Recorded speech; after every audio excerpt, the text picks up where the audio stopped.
Chapter 4 of the Science of Getting Rich by Valence D. Wattles. Chapter 4 The First Principle in the Science of Getting Rich. Thought is the only power which can produce tangible riches from the formless substance. The stuff from which all things are made is a substance which thinks, and the thought of form in this substance produces the form. Original substance moves according to its thoughts. Every form and process you see in nature is the visible expression of a thought in original substance. As the formless stuff thinks of a form, it takes that form; as it thinks of a motion, it makes that motion. That is the way all things were created.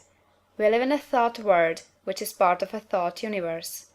The thought of a moving universe extended throughout formless substance, and the thinking stuff moving according to that thought took the form of systems of planets, and maintains that form.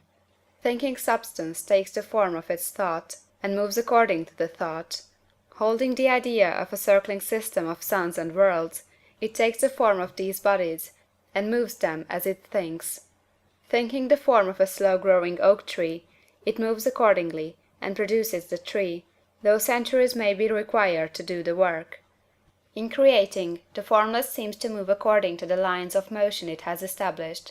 The thought of an oak tree does not cause the instant formation of a full-grown tree, but it does start in motion the forces which will produce the tree along established lines of growth. Every thought of form, held in thinking substance, causes the creation of the form, but always, or at least generally, along lines of growth and action already established. The thought of a house of a certain construction, if it were impressed upon formless substance, might not cause the instant formation of the house, but it would cause the turning of creative energies already working in trade and commerce into such channels as to result in the speedy building of the house. And if there were no existing channels through which the creative energy could work, then the house would be formed directly from primal substance, without waiting for the slow processes of the organic and inorganic world. No thought of form can be impressed upon original substance without causing the creation of the form. Man is a thinking centre, and can originate thought.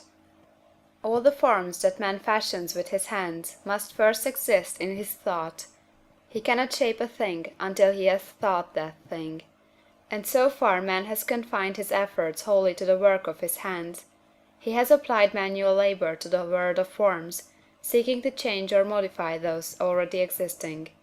He has never thought of trying to cause the creation of new forms by impressing his thoughts upon formless substance. When man has a thought form, he takes material from the forms of nature, and makes an image of the form which is in his mind. He has so far made little or no effort to cooperate with formless intelligence, to work with the Father. He has not dreamed that he can do what he sees the Father doing. Man reshapes and modifies existing forms by manual labor. He has given no attention to the question whether he may not produce things from formless substance by communicating his thoughts to it. We propose to prove that he may do so, to prove that any man or woman may do so, and to show how. As our first step, we must lay down three fundamental propositions. First, we assert that there is one original formless stuff, or substance, from which all things are made.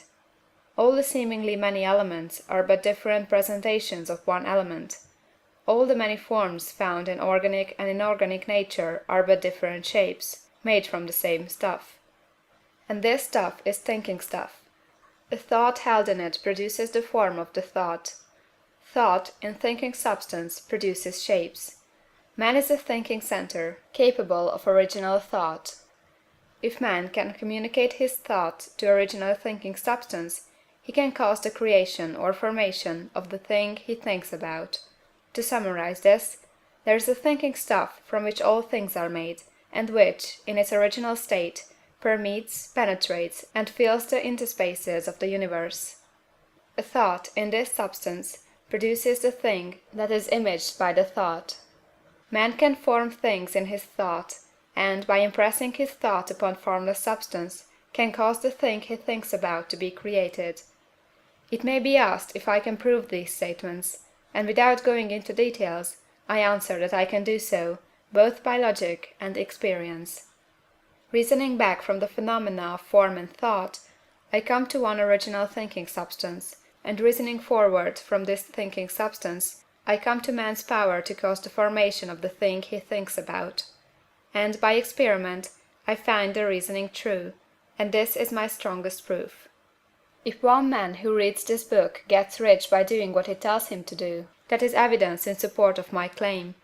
But if every man who does what it tells him to do gets rich, that is positive proof until someone goes through the process and fails. The theory is true until the process fails, and this process will not fail, for every man who does exactly what this book tells him to do will get rich. I have said that men get rich by doing things in a certain way, and in order to do so, man must become able to think in a certain way. A man's way of doing things is the direct result of the way he thinks about things. To do things in a way you want to do them, you will have to acquire the ability to think the way you want to think. This is the first step toward getting rich. To think what you want to think is to think truth, regardless of appearances. Every man has the natural and inherent power to think what he wants to think, but it requires far more effort to do so than it does to think the thoughts which are suggested by appearances. To think according to appearance is easy. To think truth regardless of appearances is laborious, and requires the expenditure of more power than any other work man is called upon to perform. There is no labor from which most people shrink as they do from that of sustained and consecutive thought. It is the hardest work in the world. This is especially true when truth is contrary to appearances. Every appearance in the visible world tends to produce a corresponding form in the mind which observes it, and this can only be prevented by holding the thought of the truth. To look upon the appearance of disease will produce the form of disease in your own mind, and ultimately in your body, unless you hold the thought of the truth, which is that there is no disease, it is only an appearance, and the reality is health. To look upon the appearances of poverty will produce corresponding forms in your own mind, unless you hold to the truth that there is no poverty, there is only abundance. To think health when surrounded by the appearances of disease, or to think riches when in the midst of appearances of poverty, requires power. But he who acquires this power becomes a master mind. He can conquer fate, he can have what he wants. This power can only be acquired by getting hold of the basic fact which is behind all appearances, and that fact is that there is one thinking substance from which and by which all things are made. Then we must grasp the truth that every thought held in this substance becomes a form, and that man can so impress his thoughts upon it as to cause them to take form and become visible things. When we realize this, we lose all doubt and fear, for we know that we can create we want to create, we can get what we want to have, and can become what we want to be. As a first step toward getting rich, you must believe the three fundamental statements given previously in this chapter, and in order to emphasize them, I repeat them here. There is a thinking stuff from which all things are made, and which, in its original state, permeates, penetrates, and fills the interspaces of the universe. A thought, in this substance, produces the thing that is imaged by the thought. Man can form things in his thought, and, by impressing his thought upon formless substance, can cause the thing he thinks about to be created.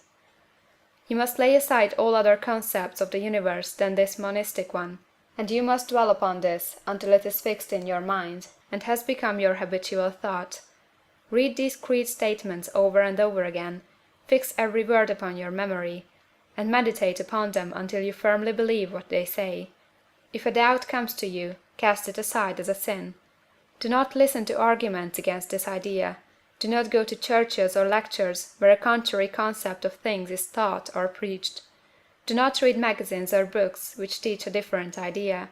If you get mixed up in your faith, all your efforts will be in vain. Do not ask why these things are true, nor speculate as to how they can be true. Simply take them on trust. The science of getting rich begins with the absolute acceptance of this faith. End of chapter 4.